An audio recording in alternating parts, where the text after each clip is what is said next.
नमस्कार दोस्तों, हमारे यूट्यूब चैनल एग्जाम लर्नर में आपका स्वागत है। दोस्तों, आज के इस वीडियो में हम लोग उच्चतर शिक्षा सेवा चयन आयोग असिस्टेंट प्रोफेसर परीक्षा 2021 सामान्य अध्ययन का जो है सॉल्व पेपर देखेंगे, जो कि यह परीक्षा 28/11/2021 को यह कराया गया था और ये फर्स्ट शिफ्ट का पेपर है।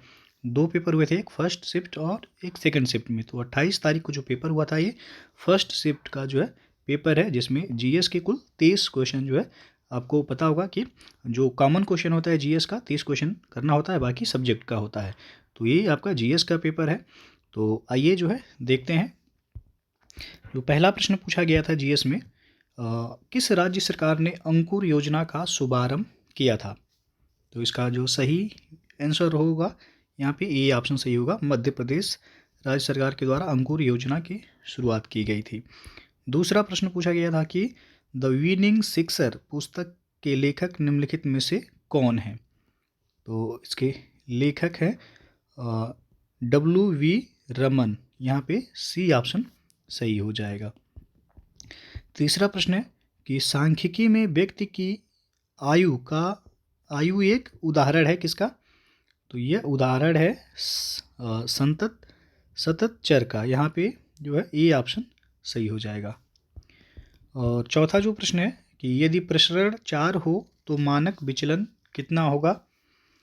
तो मानक विचलन जो है यहाँ पे 2 होगा। इसका एक फार्मूला होता है कि मानक विचलन बराबर होता है अंडर रूट प्रसरण। तो प्रसरण यहाँ पे 4 दिया गया है, तो अंडर रूट 4 होगा। तो अंडर रूट 4 का वैल्यू होता है 2। तो यहाँ पे ए ऑप्शन सही हो जाएगा। अगला जो प्रश्न है आपका, निम्नलिखित में से कौन सा शिक्षण व्यवहार में सुधार के लिए प्रयोग किया जाता है? तो सूक्ष्म शिक्षण माइक्रो टीचिंग का प्रयोग किया जाता है। यहाँ पे बी ऑप्शन सही हो जाएगा। और वस्तुनिष्ठ परीक्षण की विशेषता है, छठा प्रश्न है। तो यह विशेषता है विश्वसनीयता और वैधता दोनों का, यानी कि डी ऑप्शन यहाँ पे सही हो जाएगा। सातवां प्रश्न देखते हैं कि निम्न में से कौन केंद्रीय प्रवृत्ति नहीं है? तो इसमें मध्यमान हो गया, माध्यिका, ये बहुलक, ये सब केंद्रीय प्रवृत्ति हैं। विस्तार जो है वो केंद्रीय प्रवृत्ति नहीं है। तो डी ऑप्शन यहाँ पे सही हो जाएगा। आठवां प्रश्न देखते हैं कि पहला ईमेल किसने भेजा था? तो पहला ईमेल जो है भेजे थे रेमंड सैमुअल टॉमलिंसन ने, यानी कि बी ऑप्शन यहाँ पे सही हो जाएगा। पहला ईमेल जो है इंजीनियर रेमंड सैमुअल टॉमलिंसन ने 1971 में भेजा था, 1971 में।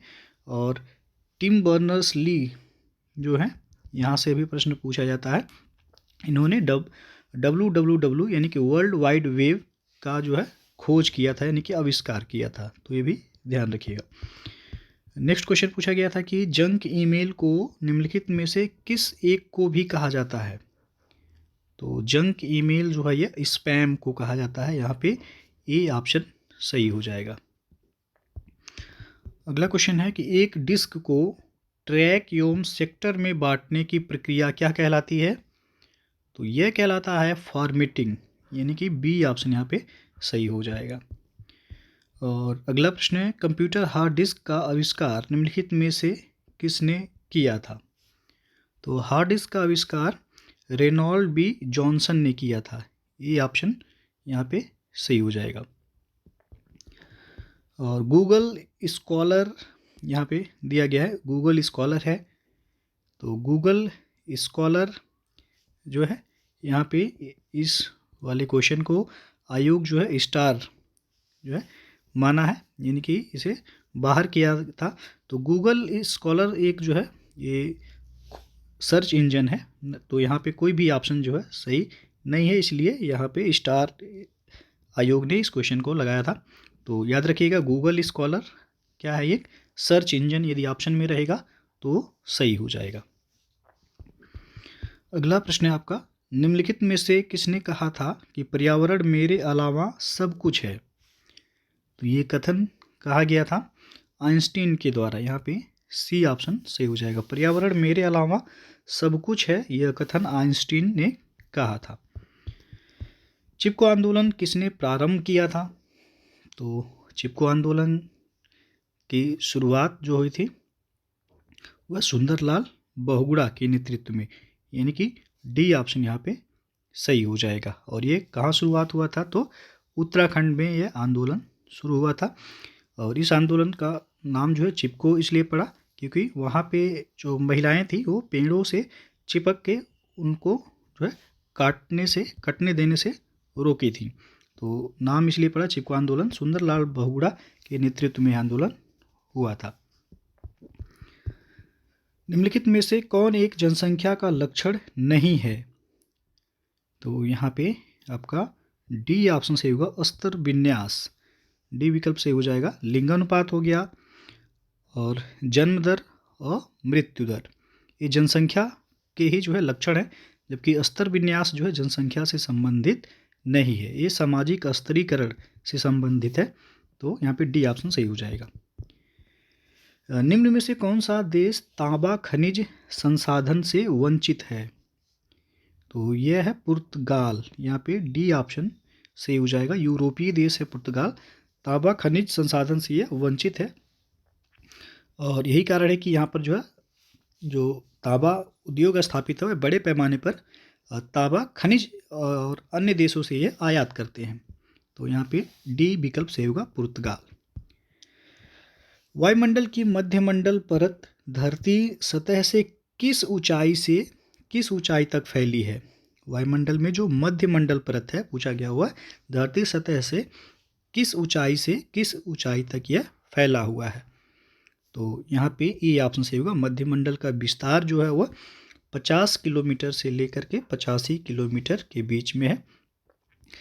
तो वायुमंडल की जो मध्यमंडल परत है इसे समताप मंडल के ठीक ऊपर, यानी कि जो 50 किलोमीटर से 80 किलोमीटर तक यह फैला हुआ है।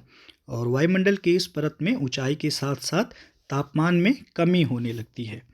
तो यहाँ पे ये ऑप्शन सही हो जाएगा। भारत में समुद्री यानी कि मरीन राष्ट्रीय पार्क अवस्थित है कहाँ पे, तो यह है कच्छ की खाड़ी में, यहाँ पे ये ऑप्शन सही हो जाएगा। भारत में समुद्री राष्ट्रीय पार्क जो है ये गुजरात के कच्छ की खाड़ी में अवस्थित है।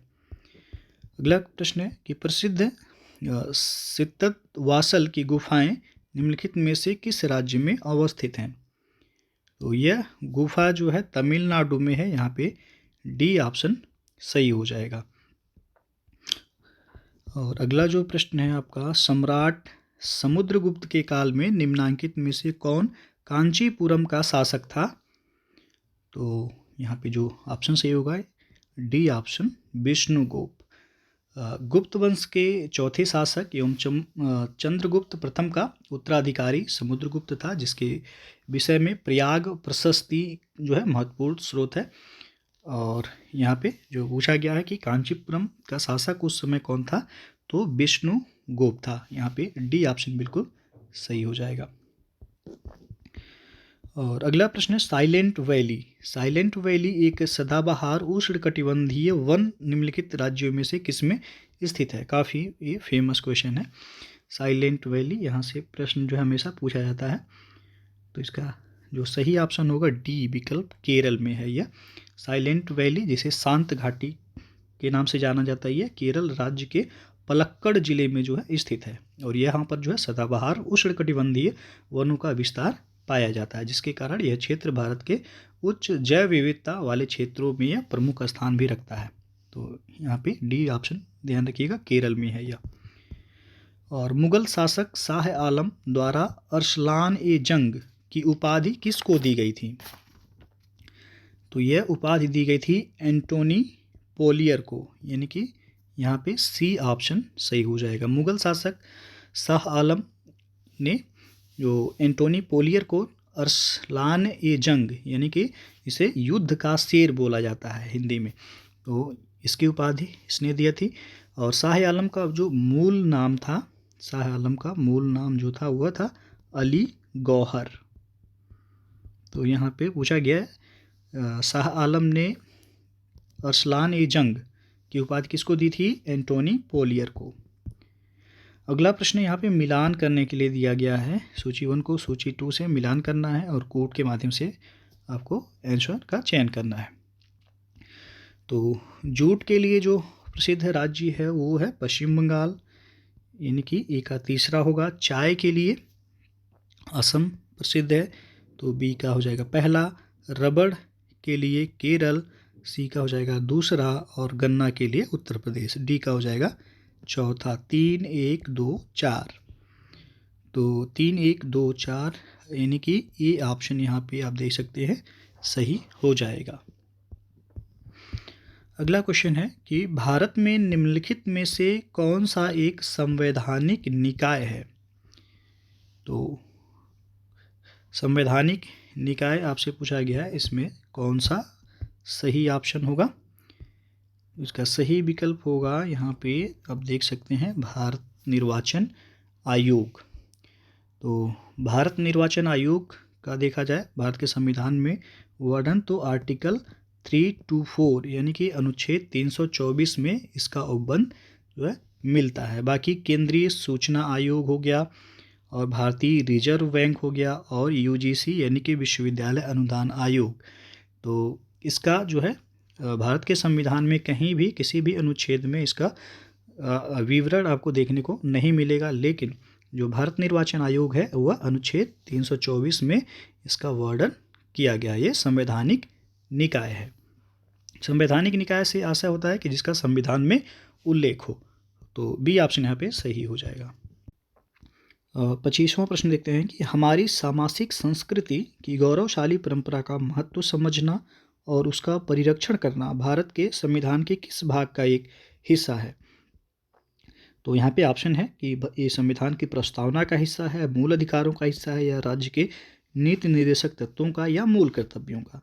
तो यहाँ पे डी ऑप्शन सही होगा, यानी कि जो दिया गया कि हमारी सामाजिक संस्कृति की गौरवशाली परंपरा का महत्व समझना और उसका परिरक्षण करना, ये आपका मूल कर्तव्यों के अंतर्गत आएगा। और मूल कर्तव्य जो कि ये 42वें संविधान संशोधन अधिनियम के द्वारा 1976 में एक नया भाग जोड़ा गया था, जो 4 का या कह सकते हैं आप 4A जोड़ा गया, जिसमें मूल कर्तव्यों का जो समावेश किया गया है। और ये अनुच्छेद पूछा जाए तो अनुच्छेद 51A में जो है यह देखने को मिलता है। कुल 11 मौलिक कर्तव्य हैं और 11वां जो मौलिक कर्तव्य है वह 86वें संविधान संशोधन अधिनियम 2002 के द्वारा जोड़ा गया था।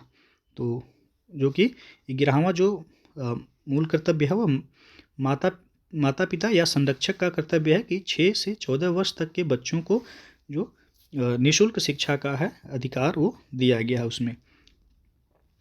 तो यहाँ पे डी ऑप्शन सही हो जाएगा, यह मूल कर्तव्यों का भाग है। अगला क्वेश्चन है आपका, किस वाद में सर्वोच्च न्यायालय ने संप्रेक्षित किया कि मूल अधिकारों तथा नीति निर्देशक तत्वों के बीच सामंजस्य एवं संतुलन संविधान के आधारभूत ढांचे का एक आवश्यक लक्षण है। तो यह क्वेश्चन जो है याद रखिएगा काफ़ी फेमस है, हमेशा पूछा जाता है ये भी। तो ये मिनर्वा मिल्स लिमिटेड बनाम भारत संघ का, यहाँ पे ऑप्शन जो सही होगा सी विकल्प सही होगा। मिनर्वा मिल्स बनाम भारत संघ 1980 के मामले में सर्वोच्च न्यायालय ने मौलिक अधिकार तथा राज्य के नीति निर्देशक सिद्धांत में संबंध की व्याख्या की, जो कि 4-1 के बहुमत के निर्णय में यह कहा गया कि मूल अधिकार तथा नीति निर्देशक तत्व दोनों एक दूसरे के पूरक हैं। तो यहाँ पे सी विकल्प जो है सही हो जाएगा। 27वां प्रश्न देखते हैं कि भारतीय कृषि क्षेत्र में मुख्यतः किस प्रकार की बेरोजगारी पाई जाती है। तो ध्यान रखिएगा कृषि क्षेत्र में यहाँ पे पूछा जा रहा है किस प्रकार की बेरोजगारी पाई जाती है। तो इसका जो सही आंसर होगा यहाँ पे सी ऑप्शन, प्रच्छन्न बेरोजगारी। और यदि पूछा जाता है कि भारत में सर्वाधिक किस प्रकार की बेरोजगारी पाई जाती है, तब आपका यहाँ पे संरचनात्मक बेरोजगारी होगा। तो भारत में जो है बेरोजगारी के जो मुख्य आप कह सकते हैं प्रकार हैं, उनमें खुली बेरोजगारी है पहला। खुली बेरोजगारी वह स्थिति है जिसमें श्रमिक काम करने के लिए उत्सुक है और उसमें अपने काम से संबंधित योग्यता एवं दक्षता भी है, लेकिन उसे काम नहीं मिलता है, वह काम जो है प्राप्त नहीं कर पाता है, वह खुली बेरोजगारी होती है। और जो संरचनात्मक बेरोजगारी है तो यह सर्वाधिक भारत में पाई जाती है। और संरचनात्मक बेरोजगारी वह बेरोजगारी है जो अर्थव्यवस्था में होने वाले संरचनात्मक बदलाव के कारण होती है। और यह अनैच्छिक बेरोजगारी का भी प्रकार है जो कि औद्योगिक क्षेत्रों में देखने को मिलती है। और तीसरा जो टाइप है प्रच्छन्न बेरोजगारी का, तो इसे छिपी हुई बेरोजगारी कहते हैं। प्रच्छन्न बेरोजगारी को छिपी हुई बेरोजगारी कहते हैं। इसमें श्रमिक बाहर से तो काम पर लगे दिखाई देते हैं, लेकिन वास्तव में उन श्रमिकों की उस कार्य में आवश्यकता ही नहीं होती है। और कृषि क्षेत्र में इस प्रकार की बेरोजगारी हमें देखने को मिलती है। तो कृषि क्षेत्र में आपसे पूछा है तो प्रच्छन्न बेरोजगारी सही होगा। और जो चक्रीय बेरोजगारी होता है, यह ऐसी बेरोजगारी जो समग्र मांग में कमी और निष्क्रिय उत्पादन क्षमता के कारण होती है और मांग में वृद्धि के साथ समाप्त हो जाती है, उसे चक्रीय बेरोजगारी कहते हैं। और यह विकसित देशों में सर्वाधिक देखने को मिलती है चक्रीय बेरोजगारी। तो यहाँ पे सी विकल्प आपका सही होगा। कृषि क्षेत्र में जो बेरोजगारी पाई जाती है भारत में, वह प्रच्छन्न बेरोजगारी कहलाती है। 28वां प्रश्न देखते हैं कि बॉम्बे गोल्ड कप का संबंध निम्नांकित में से किस खेल से है। तो यह संबंधित है आपको हॉकी से। तो हॉकी से आपका आगा खान कप संबंधित है, बीटन कप है, मुंबई गोल्ड कप है और ध्यानचंद ट्रॉफी है। ये सभी जो है हॉकी से संबंधित हैं। फुटबॉल से भी पूछा जाता है, तो ध्यान रखिएगा। फुटबॉल से आपका बेगम हजरत महल कप है, आशुतोष कप है और डीसीएम ट्रॉफी है और डूरंड कप है। डूरंड जो है काफ़ी पूछा जाता है, तो ये फुटबॉल से संबंधित है। टेबल टेनिस से आपका जयलक्ष्मी कप है, रामानुजन कप है और वर्ना ब्लैक कप है। तो यहाँ पे हॉकी से आपका पूछा गया है, तो बॉम्बे गोल्ड कप जो है सही होगा।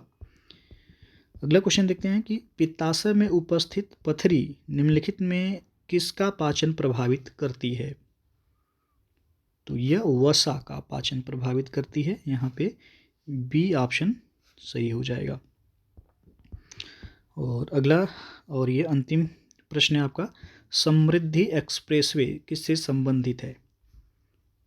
तो यह आपका महाराष्ट्र से संबंधित है, बी ऑप्शन सही हो जाएगा। यह एक्सप्रेसवे जो है आपका मराठवाड़ा के परभड़ी, हिंगोली और नांदेड़ जिलों में सीधी कनेक्टिविटी प्रदान करेगा, जिससे इन 3 जिलों से औरंगाबाद, पुणे और मुंबई की यात्रा का समय जो है कम हो जाएगा। तो समृद्धि एक्सप्रेसवे ध्यान रखिएगा, ये महाराष्ट्र से संबंधित है। तो यहाँ पे आपका कुल 30 प्रश्न हो गया, जो कि ये उच्चतर शिक्षा सेवा चयन आयोग असिस्टेंट प्रोफेसर भर्ती परीक्षा 2021 का जो सॉल्व पेपर था, जो कि 28/11/2021 को ये फर्स्ट शिफ्ट का पेपर है। तो इसी तरह आपको पूरे भी जितने अभी तक के असिस्टेंट प्रोफेसर के एग्ज़ाम जो है कराए गए हैं, उन सब का जीएस का पार्ट जो है आपको हल करा दिया जाएगा। तो वीडियो अच्छा लगा हो तो लाइक शेयर कर दीजिएगा। चैनल को सब्सक्राइब नहीं किए हैं तो सब्सक्राइब कर लीजिएगा, साथ में बेल आइकन को प्रेस कर लीजिएगा, जिससे आने वाले अगले वीडियो का नोटिफिकेशन आपको पहले मिलता रहे। तो वीडियो को पूरा देखने के लिए बहुत बहुत धन्यवाद।